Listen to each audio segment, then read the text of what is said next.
Selamat sore. Assalamualaikum warahmatullahi wabarakatuh. Suara saya kedengeran? Waalaikumsalam warahmatullahi wabarakatuh. Kedengaran, Pak? Kedengeran ya. Oke. Hari ini berarti sudah ada kelompok yang menyiapkan slide presentasi.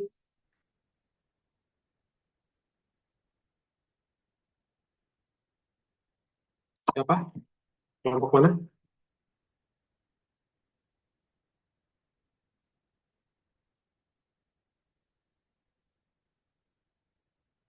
Malak? Mana Malak? Siapa Malak? Kelompok siapa hari ini? Kelompok Kak Ina. Kelompok saya, Pak. Oh, Nia ya. Oke.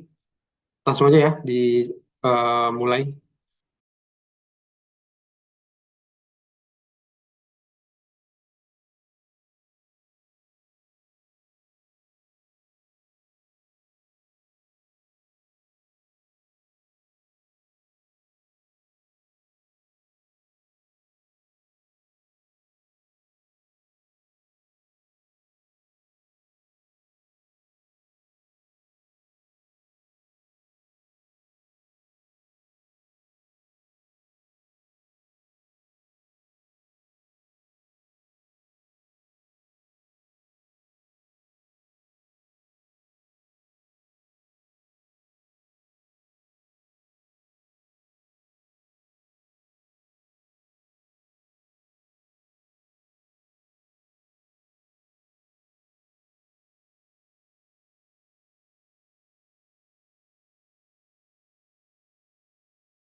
Assalamualaikum warahmatullahi wabarakatuh. Kami dari kelompok satu yang beranggotakan saya sendiri, Indah Oktavia, Nia Mulyani, dan Siti Askia Zara. Kami ingin mempresentasikan tentang materi spesialis obat kontrasepsi.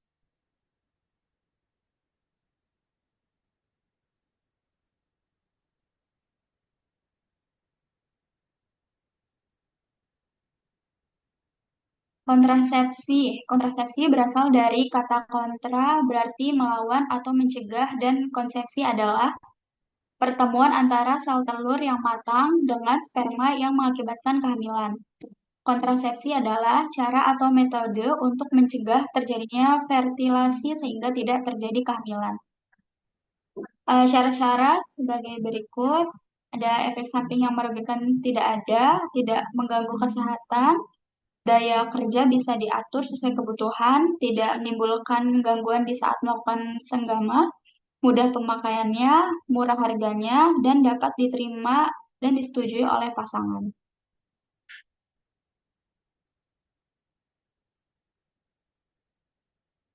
Untuk klasifikasi hormonal ada pil KB, KB suntik, dan implan. Untuk yang non hormonal ada coitus interruptus, spesarium, dan sterilisasi.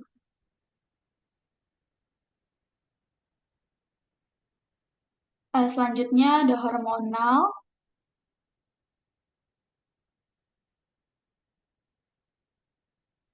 Yang pertama ada pil KB. Pil KB adalah obat pencegah kehamilan yang diminum. Jenis-jenis pil KB ada pil KB kombinasi atau gabungan. Yang kedua pil KB khusus atau progestin atau pil mini. Efek sampingnya yaitu pemakaian pil dapat menimbulkan efek samping berupa perdarahan di luar haid, rasa mual, bercak hitam di pipi atau hiperpigmentasi, jerawat, penyakit jamur pada liang vagina atau kandidiasis, nyeri kepala, dan penambahan berat badan.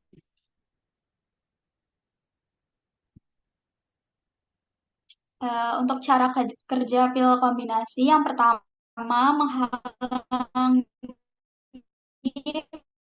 produksi gon secara terus-menerus, sehingga tidak terjadi ovulasi. Yang kedua, merubah konsistensi lendir serviks menjadi tebal dan kental, sehingga penetrasi dan transportasi sperma akan terhalang, sulit atau tidak mungkin sama sekali. Yang ketiga, merubah peristaltik tuba dan rahim, sehingga mengganggu transportasi sperma maupun sel telur. Keempat, menimbulkan perubahan pada endometrium sehingga tidak memungkinkan terjadinya nidasi. Yang kelima, merubah kepekaan indung telur terhadap rangsangan-rangsangan gonadotropin.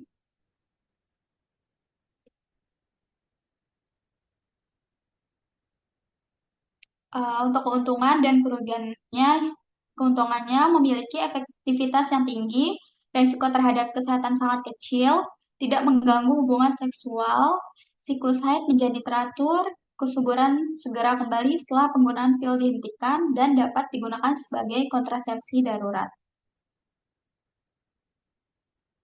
Untuk kerugiannya yaitu mahal dan membosankan karena harus menggunakannya setiap hari. Mual, terutama pada 3 bulan pertama, perdarahan, bercak atau perdarahan setelah, terutama 3 bulan pertama.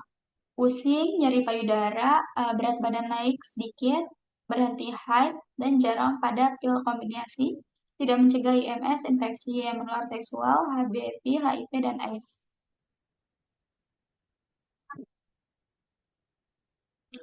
Untuk jenis-jenis pil KB kombinasi, yang pertama ada monofasik, yaitu pil yang tersedia dalam kemasan 21 tablet, mengandung hormon aktif estrogen atau progestin dalam dosis yang sama dengan 7 tablet tanpa hormon aktif.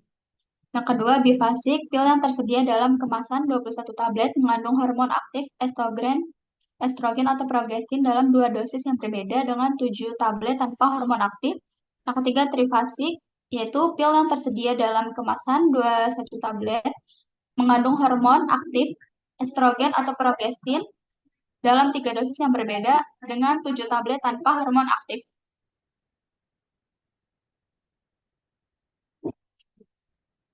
Pada waktu penggunaan pil kombinasi, hari pertama sampai hari ke-7 siklus haid, boleh menggunakan pada hari ke-8, tetapi perlu menggunakan metode kontrasepsi yang lain atau kondom. Mulai hari ke-8 sampai hari ke-14 atau tidak melakukan hubungan seksual sampai telah menghabiskan paket pil tersebut. Setelah melahirkan dan perbedaan, setelah 6 bulan pemberian ASI eksklusif, setelah 3 bulan dan tidak menyusui. Yang terakhir, pasca keguguran atau segera dalam waktu 7 hari.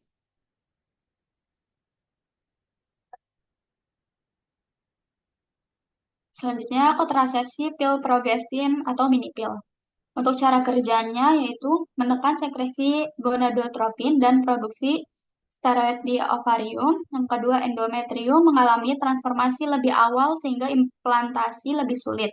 Yang ketiga, mengentalkan lendir serviks sehingga menghambat penetrasi sperma. Dan yang terakhir, mengubah motilitas tuba sehingga transportasi sperma terganggu.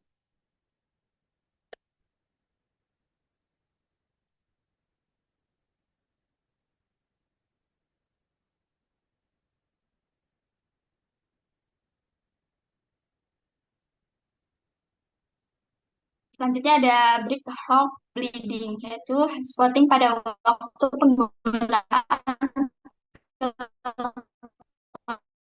kontrasepsi.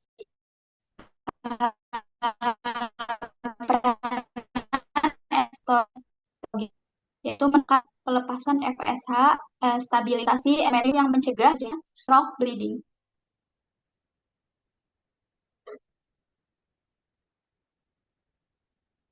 Selanjutnya, KB suntik. KB suntik dibagi menjadi dua. Yang pertama ada KB suntikan kombinasi, dan yang kedua ada KB suntikan progestin saja.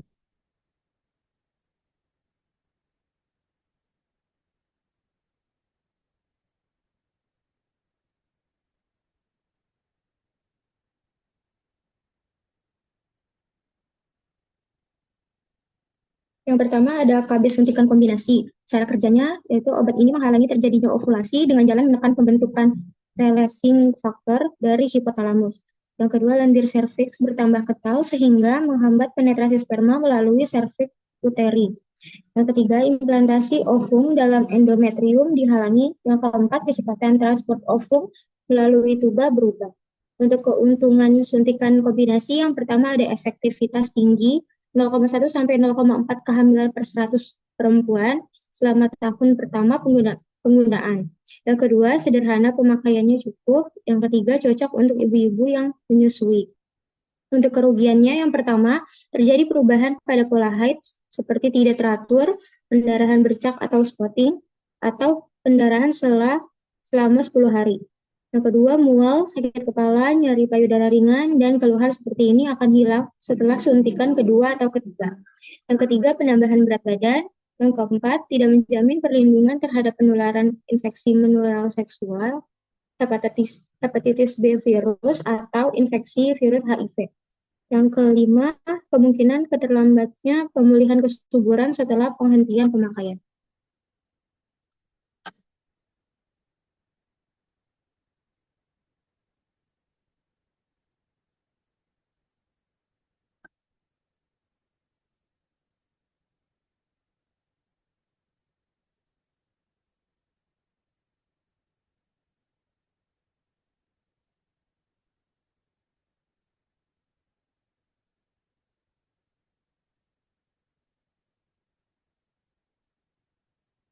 Selanjutnya, waktu penggunaan suntikan kombinasi.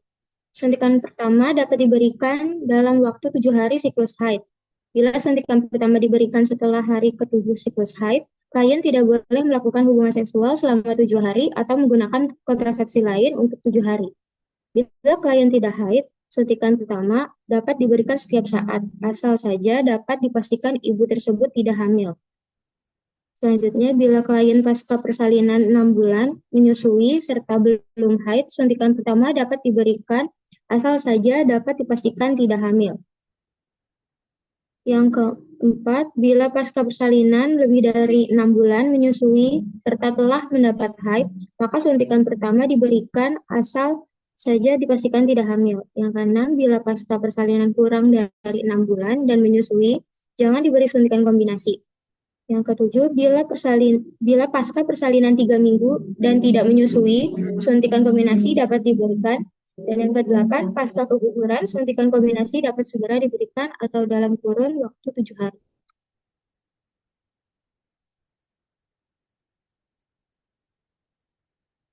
Selanjutnya, KB suntikan progestin, depo medroksiprogesteron asetat atau Depo-Provera mengandung 150 mg DMPA yang diberikan setiap 3 bulan dengan cara disuntik intramuskuler di daerah bokong.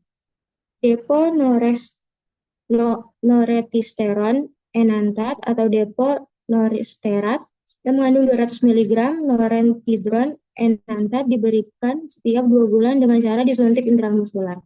Cara kerjanya yaitu mencegah ovulasi, mengandalkan lendir serviks sehingga menurunkan kemampuan penetrasi sperma. Yang ketiga, menjadikan selaput lendir rahim tipis. Yang keempat, menghambat pengangkatan gamet oleh tuba. Untuk efektivitasnya, kontrasepsi suntik progestin memiliki efektivitas yang sangat tinggi dengan 0,3 kehamilan per 100 perempuan per tahun, asal penyuntikan dilakukan sesuai jadwal dan secara teratur.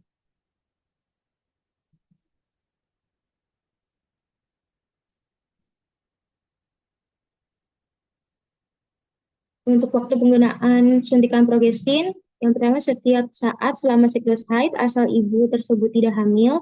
Yang kedua, mulai hari pertama sampai hari ketujuh siklus haid. Yang ketiga, pada ibu yang tidak haid, injeksi pertama dapat diberikan setiap saat. Asalkan saja ibu tersebut tidak hamil selama 7 hari. Setelah suntikan, tidak boleh melakukan hubungan seksual.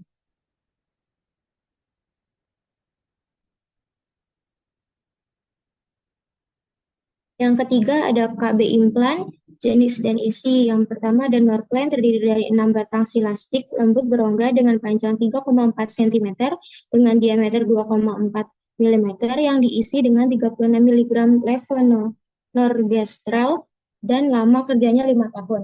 Implanon terdiri dari satu batang putih lentur dengan panjang kira-kira 40 mm dan diameter 2 mm dengan isi 68 mg ketodestral dan lama kerja 3 tahun. Cara kerjanya, lanjut serviks menjadi kentral, mengganggu proses pembentukan endometrium sehingga sulit terjadi implantasi. Yang ketiga, mengurangi transportasi sperma. Dan yang keempat, menekan ovulasi.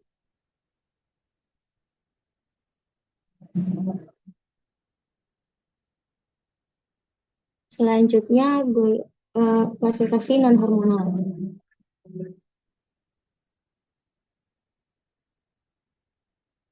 Yang pertama ada coitus interruptus. Coitus interruptus adalah metode kontrasepsi tradisional di mana ejakulasi dilakukan di luar vagina. Efektivitasnya 75-80%. Faktor kegagalan biasanya terjadi karena adanya sperma yang sudah keluar sebelum ejakulasi. Orgasme berulang atau terlambat mengeluarkan alat kelaminnya sebelum ejakulasi terjadi. Untuk keuntungannya, yang pertama tidak mengganggu produksi ASI, yang kedua tidak ada efek samping, yang ketiga dapat digunakan setiap waktu, yang keempat tidak membutuhkan biaya. Untuk kerugiannya, yang pertama keterbatasan bergantung pada kesediaan pasangan untuk melakukan senggema terputus. Yang kedua, efektivitasnya akan jauh menurun apabila sperma dalam 24 jam sejak ejakulasi masih melekat pada penis. Yang ketiga, memutuskan kenikmatan dalam berhubungan seksual.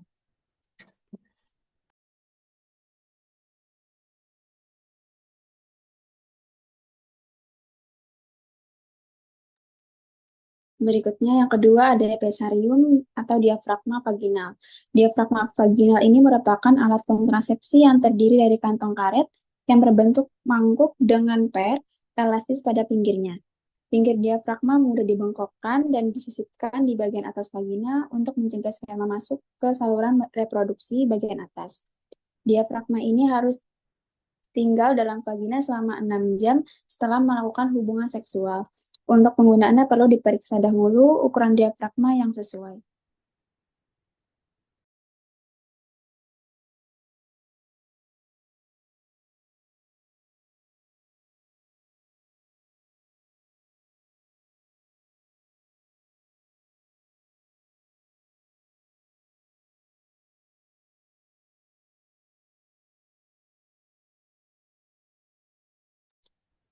Yang ketiga, sterilisasi.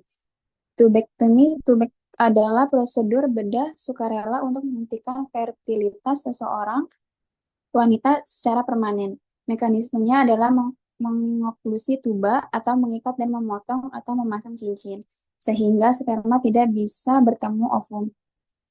Keuntungannya yang pertama sangat efektif, tidak mempengaruhi proses menyusui, tidak mengganggu senggama, merupakan kontrasepsi pilihan bagi pasien apabila hamil merupakan risiko kesehatan yang serius. Terus yang terakhir, keuntungannya tidak ada perubahan dalam fungsi seksual atau reproduksi hormon. Keterbatasannya, pembedahan sederhana melakukan anestesi lokal dilakukan oleh dokter yang terlatih atau diperlakukan dokter spesialis ginekologi atau spesialis bedah untuk laparoskopi. Yang kedua, tidak melindungi diri dari IMS termasuk HIV dan HBV.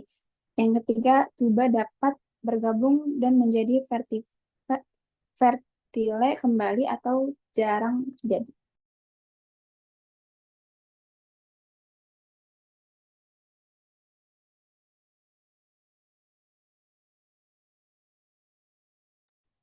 Berikut ada spesialit obat kontrasepsi. Yang pertama, nama zat aktifnya levonorgestrel dan etilestradiol. Bentuk sediaan dan kekuatan obatnya pil 0,5 mg dan 0,3 mg. Nama produknya andalan, produksinya DKT Internasional. Terus ada levonorgestrel, ada merek Microgynon dari Bayer Indonesia, dan trinodiol dari Sunti Setpuri. Yang kedua ada ligestrenol, bentuk sediaan dan kekuatan obatnya pil 0,5 mg. Nama produknya andalan laktasi, produsennya Sudna Pharma. Terus yang ketiga ada nama zat aktifnya etilestradiol, levonorgestrel, dan ferroflumarat. Bentuk sediaan dan kekuatan obatnya pil 0,3 mg dan 0,15 mg plus 7,75 mg. Nama produknya andalan FE, produsennya DKT Internasional.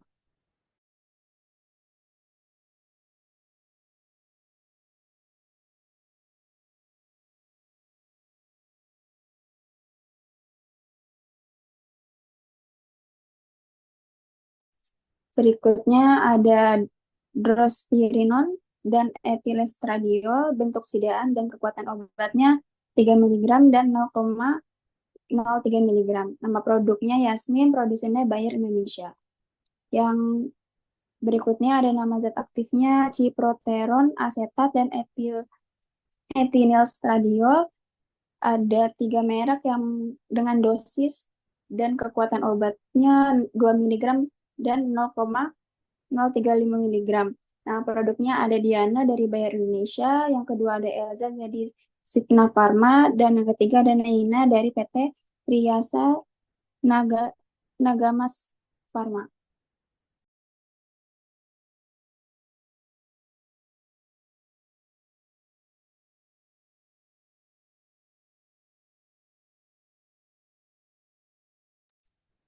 Berikutnya ada etradiol valeat dan norgestrel. Bentuk sediaan dan kekuatan obatnya pil 2 mg dan 0,5 mg. Nama produknya Cycloproginova, produsennya Bayer Indonesia. Terus ada etradiol valerat. Bentuk sediaan dan kekuatan obatnya pil 2 mg. Nama produknya Proginova 2 mg, produsennya dari Bayer Indonesia.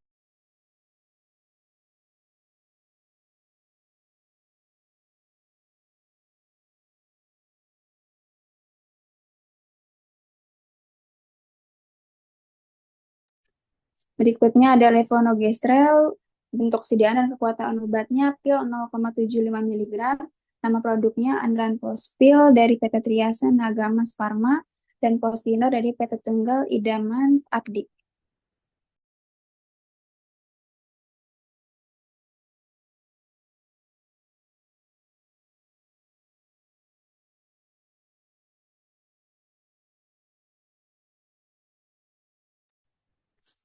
Berikutnya ada KB 1 bulan dan 3 bulan. Nama zat aktifnya medroxyprogesteron asetat, bentuk sediaan dan kekuatan obatnya suspensi injek 150 mg. Nama produknya Trilofem, produsennya dari PT Tunggal Idaman Abadi.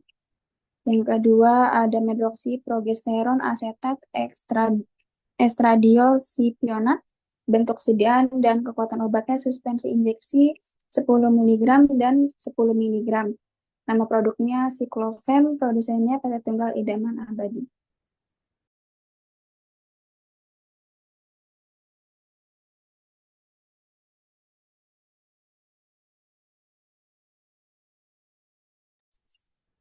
Berikut ada dari IUD, bentuk sediaan dan kekuatan obatnya tembaga 380 mikrometer. Nama produknya Koperti, produsennya di PT DKT Internasional. Yang kedua ada tembaga 200, nama produknya Covate, produsennya Leiras Oy Finlandia.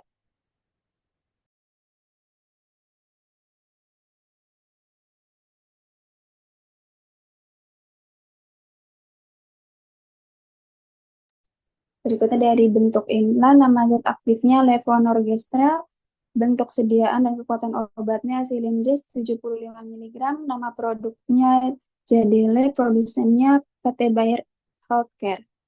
Yang kedua, nama zat aktifnya ada etonogestrel, bentuk sediaan dan kekuatan obatnya silindris 68 mg, nama produknya Implanon, produsennya PT Merck.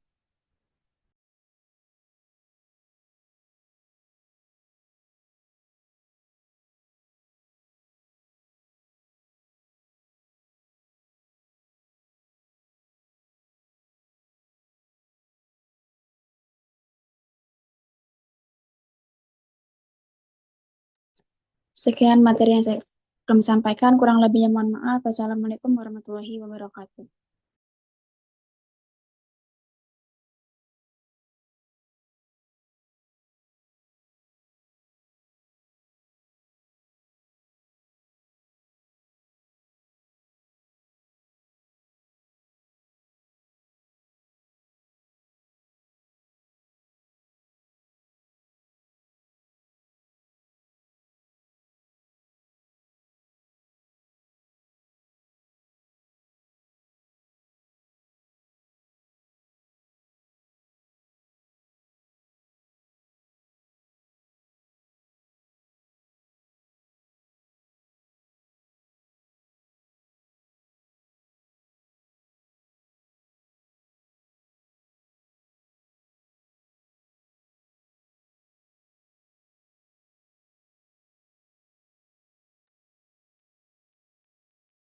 Ya, silakan di lead langsung untuk pertanyaan-pertanyaan. Ini langsung dari Canva ya.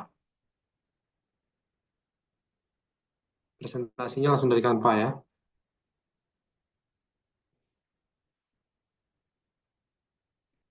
Silakan dibuka. Iya, Pak.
Ada pertanyaan? Sudah paham semua?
Ada pertanyaan? Sudah paham semua? Kalau sudah, ya sudah kita tutup aja.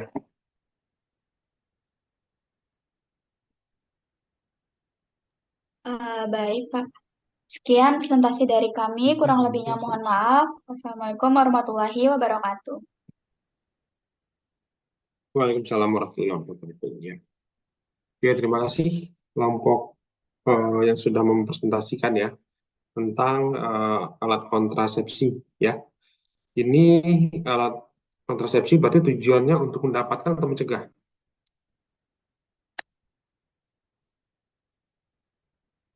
Mencegah. Mencegah, Pak. Mencegah ya. Mencegah jangan sampai eh, terjadi kehamilan. Ya. Nah, sebenarnya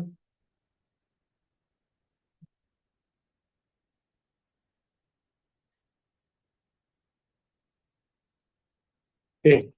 Jadi kalau dilihat dari yang disampaikan tadi ya, yang jelas untuk mencegah ini itu ada yang hormonal dan non hormonal.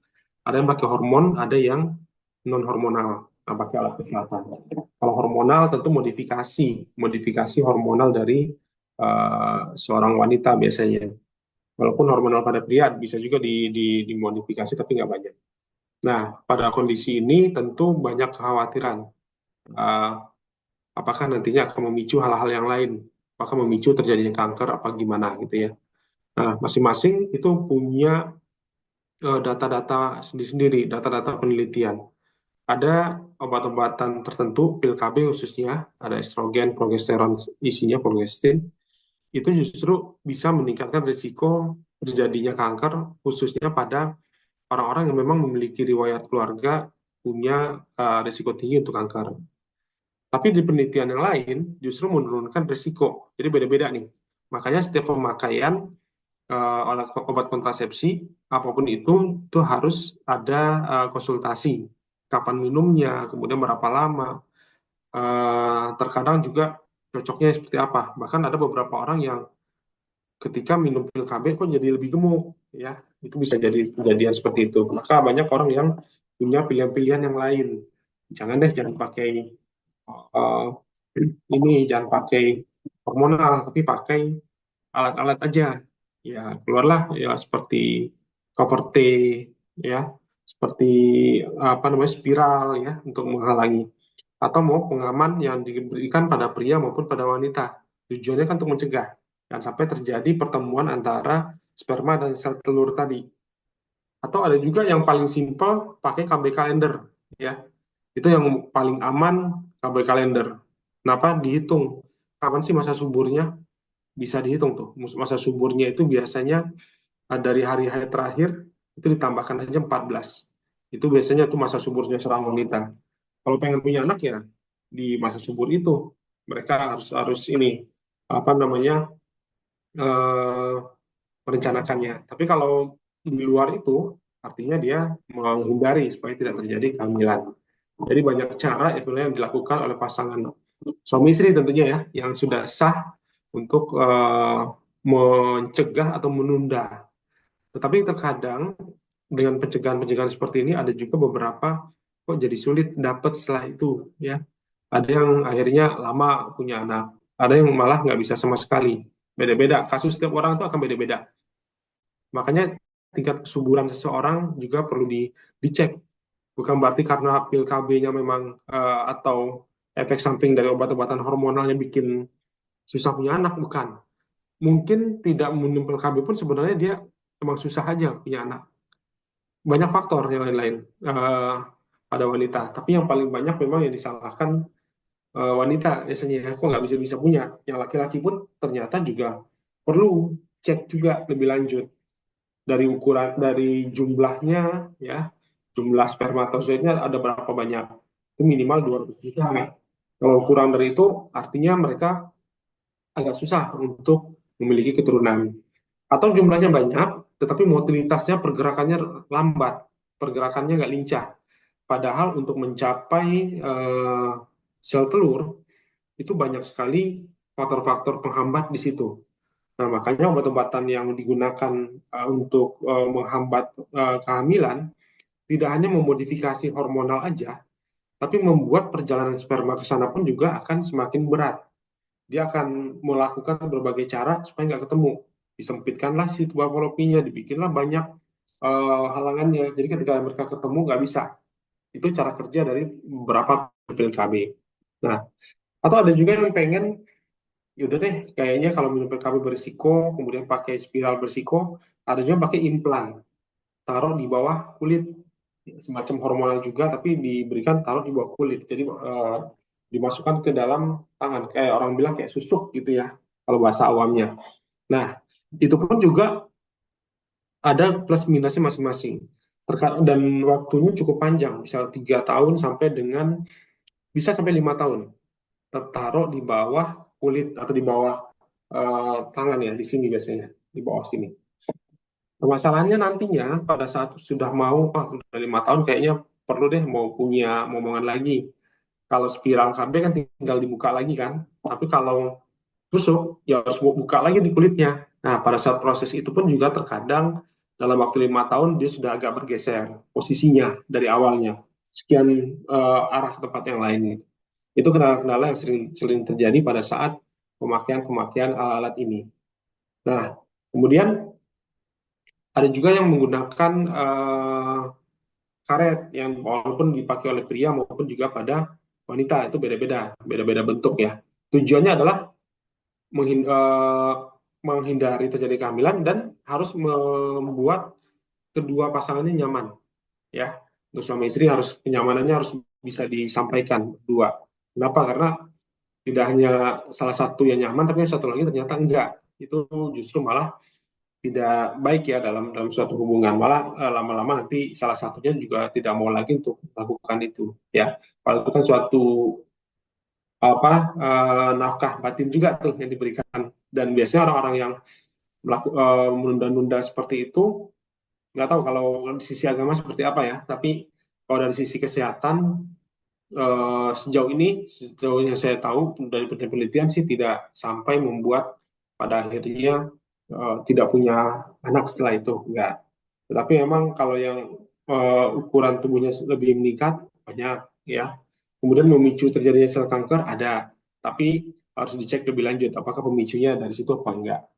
Makanya banyak muncul obat-obatan apa namanya pil KB yang macam-macam ya.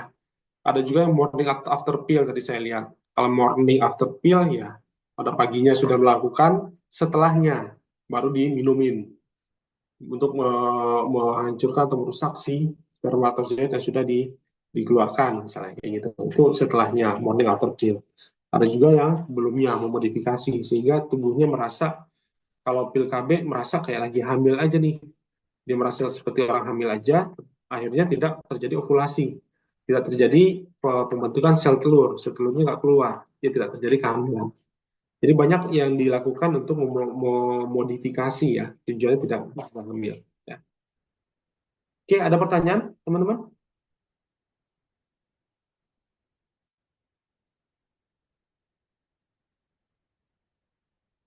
Bapak tadi mau nanya, Ya. ada Pak obat pil yang setiap hari diminumkan ya Pak. Terus ada juga misalnya lupa gitu Pak. Justru malah jadi lebih subur, benar nggak sih Pak? Lupa lebih subur. Lupanya berapa lama? Misal sehari aja gitu Pak. Kadang-kadang itu mitos atau gimana Pak? Hmm, Kalau biasanya kalau lupa sehari 2 hari sih enggak. Biasanya akan lebih subur itu ketika memang berhenti pakai pilnya benar-benar total. Kalau lupa sehari kesannya seperti ini ya, seperti obat TB diminum sehari kayaknya harus mulai lagi dari awal. Enggak. Kalau pil KB itu setahu saya memang ada beberapa wanita mungkin mengalami lonjakan kesuburan, lonjakan ya, lonjakan kesuburan karena ovulasinya kembali terjadi. Yang tadinya nggak keluar, ovulasi itu kan sel telurnya matang keluar dari ovarium masuk ke tubuh falopi. Ketika dia masuk ke situ kan dikatakan wanita itu subur. Dia udah siap tuh panjang perjalanannya tubuh falopi sampai ke endometrium untuk waktunya ditanam, dia sudah mulai masa subur. Makanya 14 hari tadi tuh, hari pertama sampai 14 hari ovulasinya tuh udah terjadi di situ. Terjadi perjalanan, ketemunya di sana. Kalau dengan sperma ketemu, terjadi nanti ketika ketemu terjadi pembuahan, ditanamlah di rahim. Ditanam di rahim terjadilah kehamilan. Tapi kalau dia belum masuk ke tuba falopi itu akan tidak dikatakan subur di situ. Maka biasanya beberapa bulan pertama setelah berhenti itu akan kelihatan seolah-olah akan lebih subur ya. Karena banyak orang yang pada saat sudah mulai stop sebulan pertama itu langsung hamil, tapi nggak semuanya secara langsung gitu. Tapi tidak menyebabkan kesuburan secara permanen ya. Terus-terusan gitu punya anak nanti punya anak lagi nggak akan seperti itu. Biasanya menormalkan siklus dan juga membutuhkan waktu beberapa bulan. Ada orang yang cepat, ada yang enggak. Ada yang begitu stop langsung bisa punya. Itu akan kelihatan pada saat kadang-kadang kelihatan pada saat anak pertama gimana sih? Anak pertama apakah dihindar di apa di ulur-ulur dulu, nggak usah punya anak dulu deh sekian bulan, sekian tahun. Atau memang anak pertamanya baru habis menikah langsung dapat. Oh, jangan-jangan anak kedua juga begitu. Dan biasanya kayak gitu tuh anak pertamanya pada saat begitu masa suburnya dia menikah, kemudian hamil. Nanti ketika dia pasang KB sekian lama, kemudian KB-nya dibuka, bulan pertama karena hamil lagi tuh, menyesuaikan dengan yang anak pertama kemarin. Artinya memang si wanita dan pria ini dua-duanya subur. Dua-duanya memang memiliki potensi untuk cepat punya anak, gitu ya. Nah, makanya kalau seperti itu, ya pil KB-nya kebanyakan yang digunakan tidak hormonal. Rata-rata kebanyakan dokter menyarankan ya udah pakai cover T aja deh supaya nanti tidak mempengaruhi ke haidnya karena memodifikasi dari haid maupun juga dari hormonal estrogen dan progesteronnya. Gitu. Tadi siapa namanya Shelly ya? Iya, Bapak. Gitu Sel. Iya.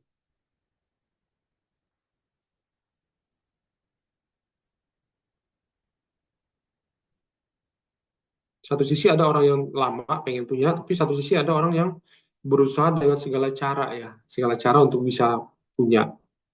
Eh, saya punya teman tuh sampai ke Malaysia, bayi tabung segala macam berapa kali, sampai 3 kali bayi tabung baru berhasil. 3 kali bayi tabung baru berhasil.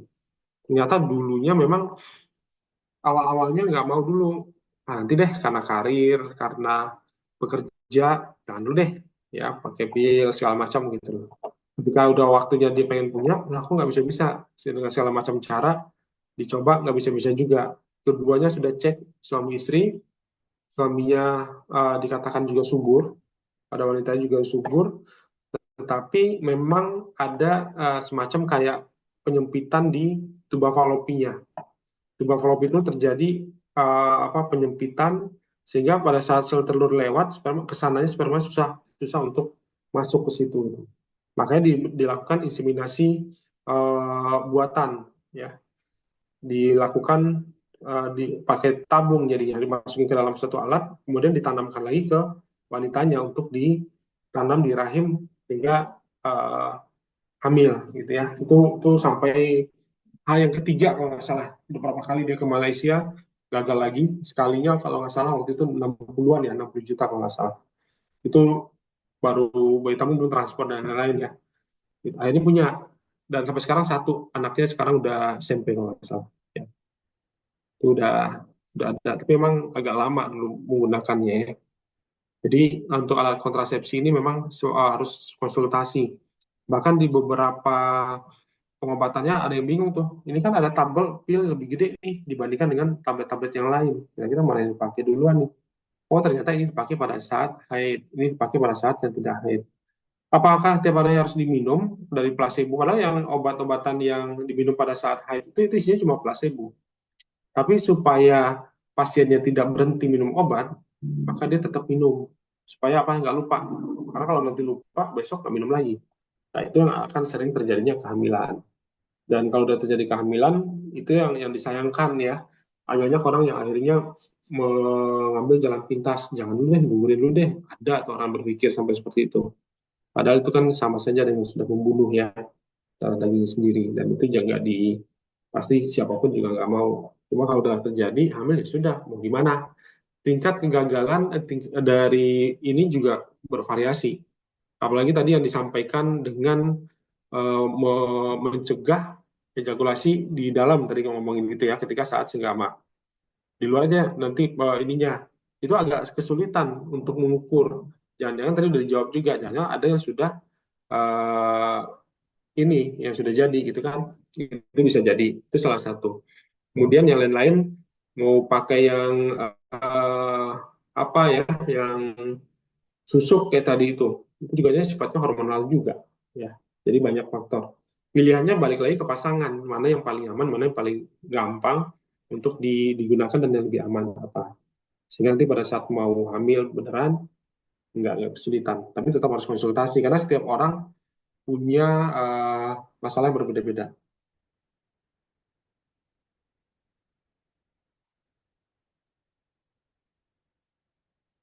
Gitu. Ada lagi pertanyaan mungkin? Satu lagi Bapak, kalau misalnya ibu menyusui itu Ya. 6 bulan pertama Hmm. itu kontrasepsi alami, Pak. Bener nggak sih, Pak?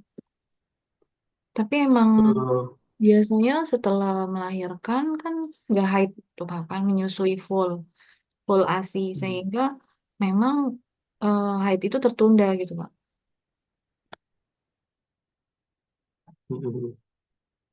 Kalau pada saat orang telah hamil, memang ada menyusui. Ketika menyusui kan ada prolaktinnya lagi tinggi tuh.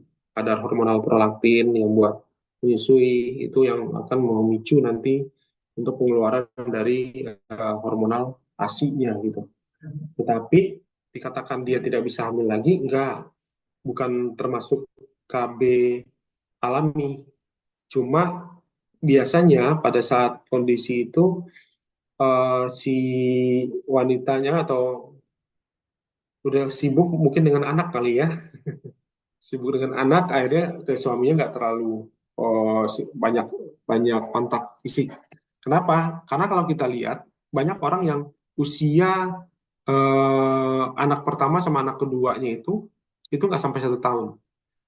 Artinya anaknya lahir hari ini, kemudian sebulan lagi udah hormonalnya udah normal lagi, di bulan depan dia bisa hamil.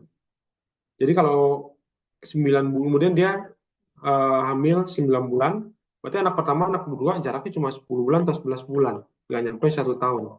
Itu banyak. Di tahun yang sama, oh lahir anak yang dua. Tahunnya sama, padahal dia adik kakak. Oh ternyata begitu hamil, begitu lahiran, itu langsung hamil.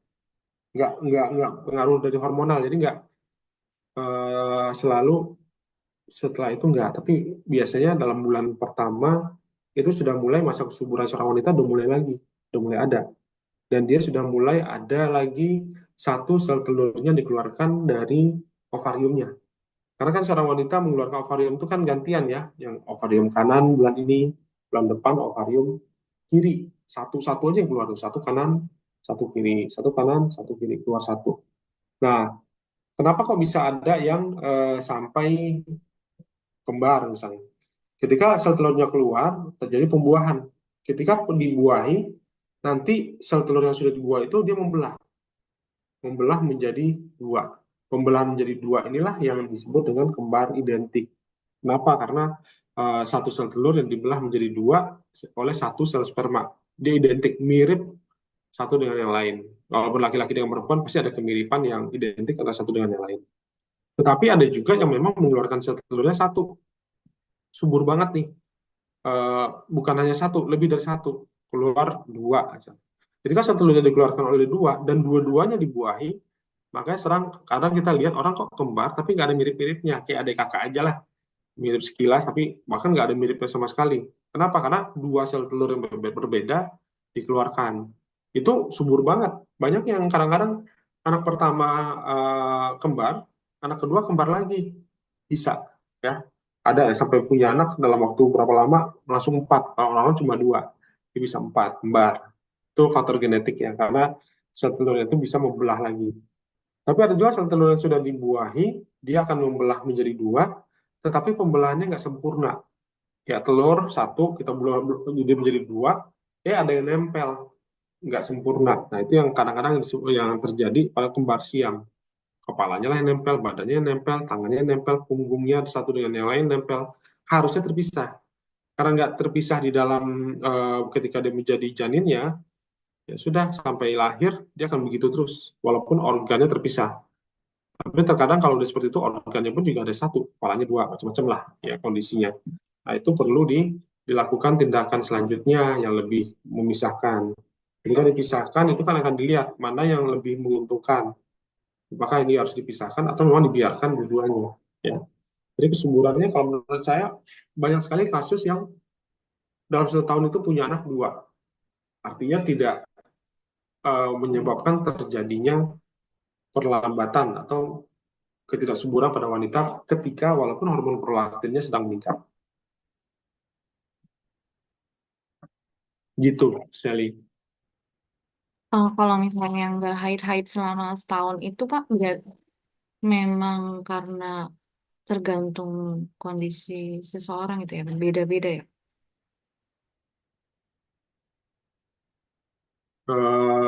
Selama 1 tahun. Iya Pak, jadi kalau selesai melahirkan, menyusui full kan, 6 bulan pertama itu full ASI, kemudian dilanjutkan MPASI, Mm-mm. itu biasanya saya tuh setahun itu tidak haid sama sekali. Tapi setelah setahun baru akan kembali normal seperti biasa. Tapi memang kalau orang lain nggak tahu gitu Pak. Hmm. Ya, jadi kalau hormon laktasi yang tadi saya katakan itu memang salah satu menekan ovulasi, bisa menekan ovulasi itu menekan terjadinya pembuahan, apa namanya, sel telurnya itu matang keluar, ya itu mencegah. Kemudian kalau nggak haid segitu lamanya, hormonalnya gimana? Sebenarnya bisa dicek banyak-banyak faktor bisa dilihat. Yang pertama biasanya dari sisi hormonal sebelum kehamilan, sebelum lahiran, apakah memang haidnya itu tidak teratur? Haidnya memang jarang terjadi. Kalau ini haidnya itu tiba-tiba tidak teratur gitu atau gimana? Enggak Pak, rutin Pak. Kalau haid itu normal 28 hari, itu selalu Mm-mm. biasa aja Pak normal.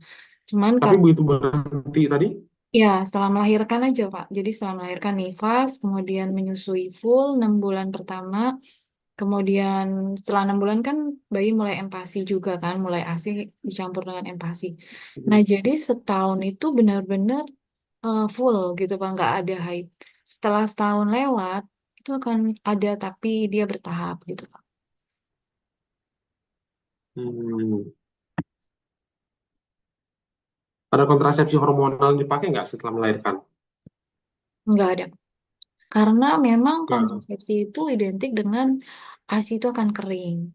Terus juga kalau ada mungkin yang nggak bikin kering, mungkin suntik ya Pak. Tapi kan kalau hormonal kan akan merubah hormon seseorang, makanya ada agak takut juga gitu Pak. Terus juga ada efek samping akan darah tinggi setelah pemakaian jangka panjang. Makanya mungkin banyak yang dihindarin gitu. hmm, hmm, hmm. Ya. Jadi pas melahirkan setiap orang beda-beda tentunya ya, nggak semuanya harus persis sama antara satu dengan yang lain. Ada yang langsung normal, ada yang selama proses menyusui ya, karena proses menyusui itu ada namanya amenore laktasi. Jadi dia itu akan mengalami apa namanya henti sementara, nggak haid. Itu ada yang bertanggung jawab pasti sih hormon prolaktin tadi. Dialah yang akan untuk menekan ovulasi sehingga menstruasinya tidak terjadi. Durasinya bisa bertambah beberapa bulan hingga kadang-kadang 1 tahun bisa durasi ya. Tapi ada juga cuma berapa bulan tergantung pada intensitas menyusui. Sering banget nggak menyusui, laktasinya sering banget apa enggak. Biasa akan kembali normal ya pada saat bayi itu udah mulai stop disapih misalnya, atau pola menyusunya udah mulai berkurang. Kalau menyusunya lagi banyak-banyaknya, itu bisa terjadi penghambatan karena hormon prolaktin tadi. Satu itu.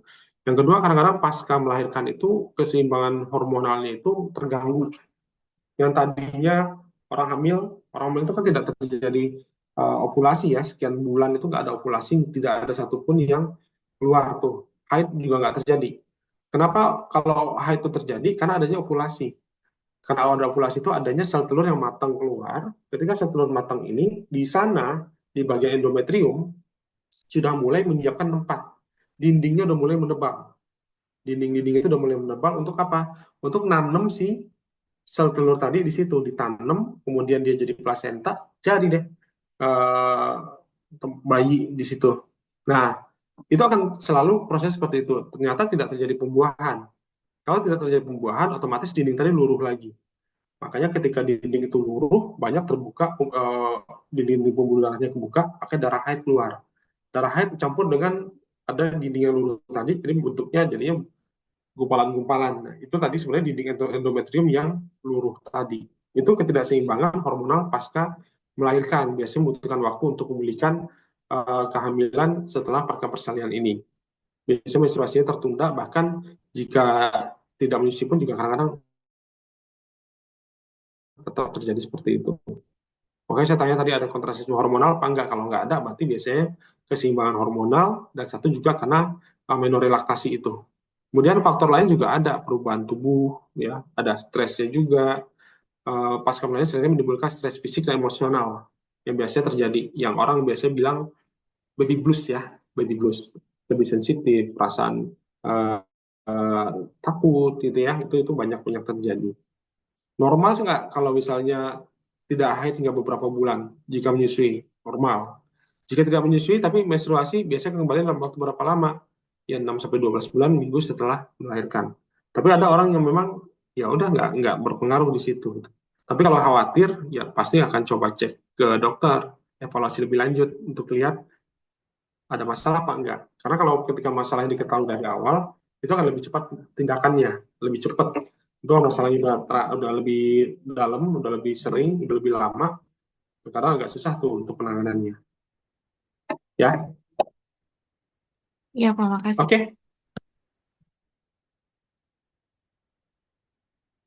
Ada pertanyaan lagi yang lain mungkin?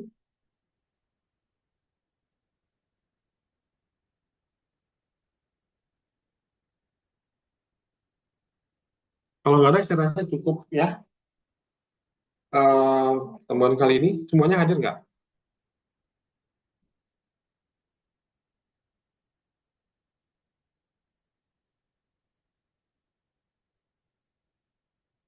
Minggu depan pembahasannya tentang apa? Minggu depan kelompok seli Pak anemia, Pak. Anti anemia. Oh, anti anemia. Jadi absensinya masih belum kebuka.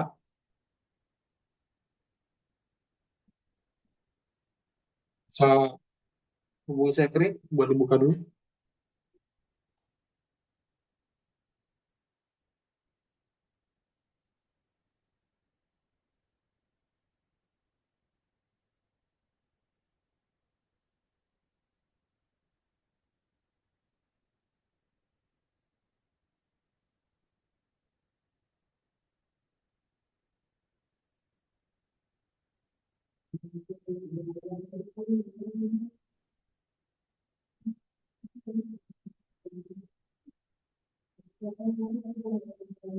Kita sebut ada berapa? 20 ya?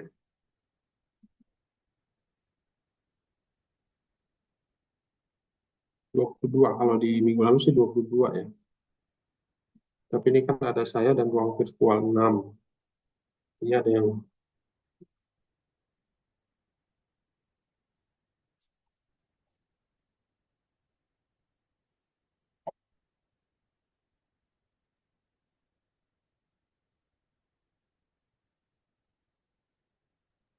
Kalau kelas sorenya ada 20 Bapak, cuman ada Farizan anak pagi.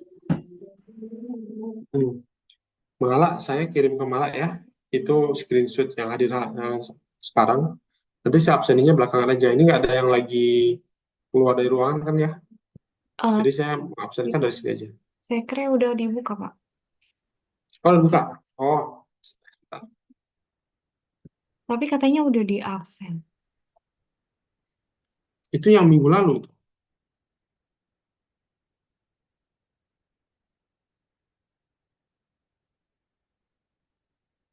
Iya hari ini ya. Kenapa di tanggal 12 ada di bawahnya ya?